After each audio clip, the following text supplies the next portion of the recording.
Olá, sejam bem-vindos ao canal Noveleiros. Preparados para uma jornada que vai do coração gelado de Berlim ao calor abrasador da fronteira síria? Hoje vamos nos aprofundar em Nefis Nefezi, uma série turca que é muito mais do que um simples drama romântico.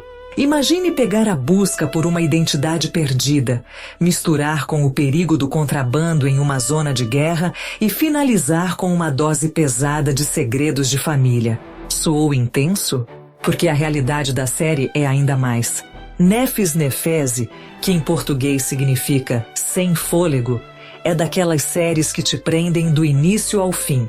Literalmente, sem fôlego mesmo. Imagina uma jovem decidida a atravessar fronteiras, tanto geográficas quanto emocionais, em busca da mãe desaparecida e, no meio desse caos, ainda encontrar o amor no lugar mais improvável, em meio a um conflito.